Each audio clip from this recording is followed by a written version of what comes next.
What's going on, everyone? So the Detroit Pistons could end up being a destination to really help the Los Angeles Lakers. So ESPN reports that the Detroit Pistons are changing their plans at the trade deadline and are willing to take on salary and kind of be like the middleman, kind of be the middle team for all these teams that want to like clear salary and things like that. They're willing to take on players. Now, I don't think it'll just be like a free-for-all, like, yeah, we'll just take all of your salary and take whatever it is. I'm sure it has to be within reason or guys that make sense for the team, things like that. I'm sure there are parameters involved rather than them just like, hey, we'll just take, a $50 million. We'll just take Bradley Beal's contract for fun, right? I imagine that there's going to be certain areas to that. Sitting at 500 at the time of recording this video. So I think that they realize like, hey, we're not contending this season. We are better this year than we have been, but we're not a contending team. If we can kind of continue to recoup assets, continue to kind of build the foundation here so we can make a big play at some point. They even had, there was even reports that Detroit may make a play on like a Brandon Ingram or something like that. But based on these recent reports, Detroit is kind of willing and open to that. Now, this doesn't necessarily mean a direct trade with Detroit. Now, you could look for a direct trade with Detroit, but it doesn't look like they're looking to trade any of like their key pieces. Like a Duran would be fantastic, right? An Ivy, obviously Cunningham, right? But they're not trading any of their core pieces, at least from this report. Just kind of like they're willing to essentially be the middleman for any type of trade. So if anyone's like, oh, go get Jalen Duran, like you're probably not going to be able to get that, right? But they do have a couple pieces, right? Isaiah Stewart, although. How does him and LeBron, although I don't think LeBron would really, I think, teammates are very different things than like you're the ops, right? Tim Hardaway Jr., I wouldn't hate to have, but he's making like $16 million. But give you kind of that veteran 3-and-D guy. The D is kind of, pause is not like fantastic, but pause again, like, whoa. And then the shooting, though, is there. He's a guy that can really get hot, hit some shots, and end up getting there. But also you have guys like Simone Fontecchio. I think I said that correctly. He'd be a solid contributor, guy that kind of slot in. Outside of that, it's just like, who else would you really be looking to add? Again, they're not going to trade any of like their core key pieces. You don't really want like a Tobias Harris. Stay away from him. Take a flyer on like a Ron Harper Jr., right? Maybe. But to me, I more, Malik Beasley, another guy you could bring back, but he was awful for the Lakers. Although, last time the Lakers played him in LA, he all of a sudden became prime Steph Curry. But like you look at kind of Detroit, like for me personally, I look at it as like, Lakers are trying to navigate and find all these trades, but a lot of teams don't want to just take on a bunch of salary, take on a bunch of contracts. Would a team like Detroit, for example, would they be willing to take on, say, like a Gabe Vincent, right? So, say, Toronto, right? We'll just use a Toronto trade example. Let's say you could get Abaji and Bruce Brown, and then, you're trading Gabe Vincent and Rui Hachimura, but maybe Toronto's like, we don't really want Gabe Vincent, right? Well, it's like, okay, like if you can send them elsewhere, we'll take, we'll just take Rui, and then instead of you giving us, because supposedly it would be like a pick swap and 2 seconds is kind of what that word is. Is it something where it's like, okay, well, you can do that, we'll give you the 2 seconds, but we'll send a second to Detroit, and Detroit can take Gabe Vincent, right? Like, would they do something like that? Possibly. Like, that's where I kind of see Detroit kind of being a key piece for the Lakers, right? Because it's always like finding that other team to kind of make everything work, make everything fit. And if Detroit can be that for the Lakers, then that could maybe even potentially open up the possibility for some other things, right? Could that also open the door for something where, say like a Cam Johnson from the Nets? We know that the Nets want to clear salary. They want to take on expiring contracts, not long-term contracts. Well, could you do something where maybe some of those, like, Because the Lakers aren't going to be able to outbid teams like the Thunder and some of these other teams, right? They're just not. Like, I still think after January 15th, I think Cam Johnson's headed to the Thunder. That's just me personally. I could be completely wrong.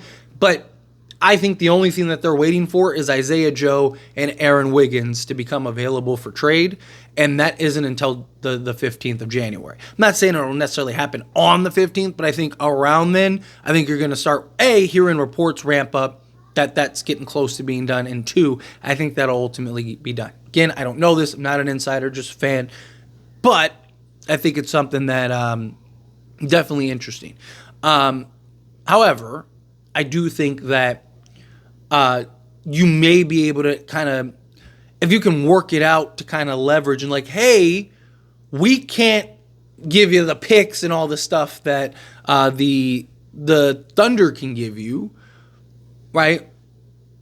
Would you be open to maybe clearing the salary board a little more, huh? No, and kind of use that as your leverage point. Like, hey, Detroit's willing to take Rui.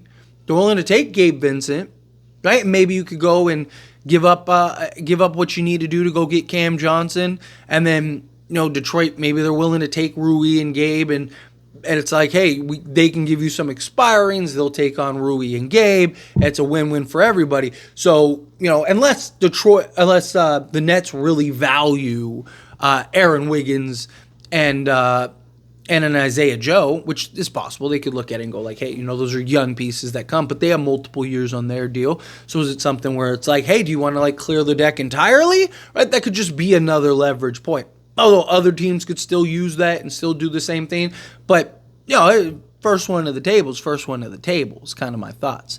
So, if you can be the first to kind of bring that table. But again, it just opens the door for potential other trades, right? Like, so, if any of these teams are kind of iffy on something, Chicago, right? Like if you do want to get a Nikola Vucevic or something, they don't want to take on Rui's contract, right? They're like, can you, again, maybe work something out to where maybe Rui goes to Detroit and Detroit takes on Rui and you're giving them a second and, a second goes to Chicago and, they're able to kind of clear the deck a little bit, right? Like it gives you that kind of flexibility and kind of like okay, what about this, right? Like you go in with the initial entry point and then it's, okay, well, what about, that's not working. Okay, what about if we add Detroit? Detroit's willing to take on some guys, taking on some salaries.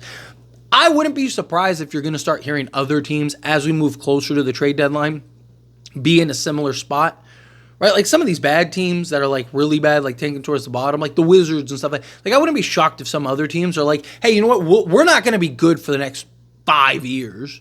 So if you're looking to dump somebody, right, we'll take it. Right, we'll gladly take them, right, and kind of go that manner, go that route, because expiring contracts has some value. You got a lot of teams that want to clear the deck. I mean, even the Lakers are trying to make trades, but also maintain some version of a flexibility in the offseason, right? Like I made a whole video about how you're seeing the Lakers are going after like a Bruce Brown. Lonzo Ball, right? Malcolm Brogdon. Like you keep hearing these guards that are linked to the Lakers because they want to upgrade the perimeter, but they also want to maintain that flexibility going into next season. So maybe they can make other little adjustments, make other little changes because the salary cap increases. If you have a guy that's making $23 million, but he's really only like $15 million, there's another $8 million cleared plus your vet minimum contract, right? You could clear $20 million off the deck right off the bat. LeBron can take discount and do whatever he needs to do. So he could be like, hey, I get a piece. I'll take, $20 million off. Like I'll take a $20 million discount or a $25 million discount or whatever. Right. And then Dorian Finney-Smith, maybe instead of $15 million next year, you sign him to, 4 years, $48 million. And you give him a new contract. So now he has kind of more long-term money, but also you're able to clear another $3 million off the books, right? Like when all is said and done, you might be able to clear $40+ million off your books, get well under the first apron, and now maybe make some moves to kind of move into that contention status next season. It's kind of what the Lakers seem to be doing. Obviously, they need a backup center. They're looking for a guy that can kind of come in, plug and play, which you're hearing like Nick Richards, you're hearing Obviously a Walker Kessler would be ideal. You're hearing a Day'Ron Sharpe. Supposedly the Lakers are supposed to re-engage with the Brooklyn Nets on a Day'Ron Sharpe. But that would be easy. Like, Lakers have the expiries for that. I mean, Christian Wood, Jalen Hood-Schifino, those are two guys. And then you can add in, you could do Jalen Hood-Schifino and, Jackson Hayes or something like that if you needed to go pull that deal off and go make that move. So it's not really it's not like the small move. It's the kind of like bigger moves. Like, hey, we want to do, we want to get a Bruce Brown and an Abaji, but they don't want to take on long-term salary. They don't want to take on Rui and Gabe, right? Like, or, like the Nets, you're trying to go push for a Cam Johnson or like a Nick Claxton or something like that. And it's like, hey, well, Detroit's willing to work with us and they can be the middleman and then they can take on whatever it is, $20 million in salary for us, and we'll just send them, a swap or something like that, and then boom, you get the deal done, right? But it's like, hey, you're not going to get as much, right? Figure it out. But anyway, as always, this is a discussion. Pass question on you. Let me know your thoughts and opinions down in the comments below. What do you think? How do you feel? What are your thoughts? Do you like this idea? Do you hate this idea? Are you glad that the Pistons are one of those teams? Again, I wouldn't be shocked if we're going to start hearing about other teams potentially being like, hey, we'll take on some salary. Time will tell. We'll see. But anyway, again, whatever your thoughts are, love to hear it. Let me know down in the comments below. That being said, if you haven't liked this video, hit that like button. Helps me out as we enjoy these types of videos, and I truly appreciate it. Not subscribe to the channel, hit that subscribe button. Turn on the bell notifications. Appreciate y'all. See you in the next one. Thank you.